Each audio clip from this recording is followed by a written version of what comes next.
সাম্প্রতিক সময়ে রাজনৈতিক বাকযুদ্ধের পর বিএনপির কেন্দ্রীয় নির্বাহী কমিটির সহ আন্তর্জাতিক বিষয়ক সম্পাদক রুমিন ফারহানা এবং এনসিপির দক্ষিণাঞ্চলের মুখ্য সংগঠক হাসনাত আবদুল্লাহর মধ্যে সম্পর্কের শীতলতা কাটতে শুরু করেছে বলে আভাস মিলেছে। গত শনিবার রাতে ব্রাহ্মণবাড়িয়ার বিজয়নগরের ছতরপুর স্কুল মাঠে নতুন সংবিধান বিষয়ে আয়োজিত উঠান বৈঠকে প্রধান অতিথির বক্তব্যে হাসনাত নিজেই বিষয়টি তুলে ধরেন। তিনি বলেন, আমাদের মধ্যে কিছু ভুল বোঝাবুঝি ছিল, কিন্তু তিনি লোক পাঠিয়ে খোঁজ নিয়েছেন এবং উপহারও দিয়েছেন। এটি ইতিবাচক একটি বার্তা আমার জন্য। আমরা অবশ্যই স্বাগত জানাই। এর আগে নির্বাচন কমিশন ভবনে এক ঘটনার জেরে দুই পক্ষের মধ্যে তীব্র পাল্টাপাল্টি মন্তব্য হয়। পরে সামাজিক যোগাযোগ মাধ্যম ও টকশোতেও চলে সমালোচনা।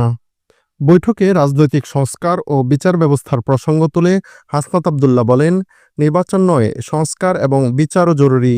এজন্য সবাইকে ঐক্যবদ্ধ হতে হবে।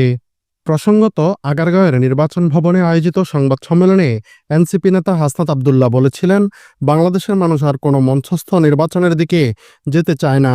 বিএনপির এমন অনেক রয়েছেন যারা আওয়ামী লীগ থেকেও বেশি আওয়ামী লীগ।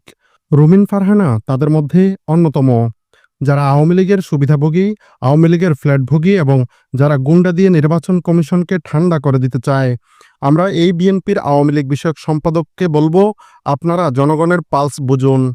তিনি আরও বলেন, আমরা ধরে নেব তাদের কার্যক্রম হচ্ছে বিএনপির হাইকমান্ডের নির্দেশনা।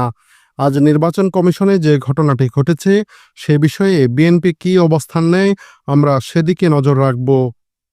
এর আগে ত্রয়োদশ জাতীয় সংসদ নির্বাচনের সংসদীয় আসনের সীমানা নিয়ে আপত্তি শুনানি চলাকালীন নির্বাচন কমিশনের সামনেই ব্রাহ্মণবাড়িয়া ২ ও ৩ আসনের শুনানিতে অংশ নেওয়া ব্যক্তিরা এক পর্যায়ে হাতাহাতিতে জড়িয়ে পড়েন।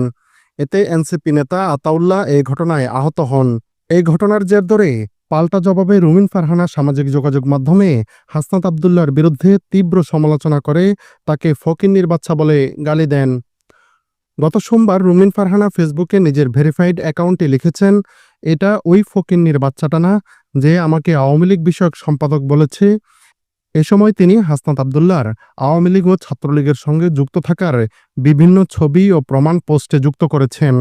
এর আগে রোববার রুমিন ফারহানাকে উদ্দেশ্য করে হাসনাত আবদুল্লাহ বলেন, আগামী নির্বাচনে বিএনপি কিভাবে ভোটকেন্দ্র দখল করবে তার একটি টেস্ট ম্যাচ হয়ে গেছে আজকের শুনানি পর্বে।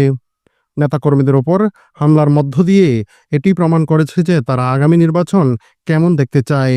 তিনি আরও বলেন, বিএনপির আওয়ামী লীগ বিষয়ক সম্পাদক হয়েছেন অনেকেই, যারা আওয়ামী লীগ থেকেও বেশি আওয়ামী লীগ।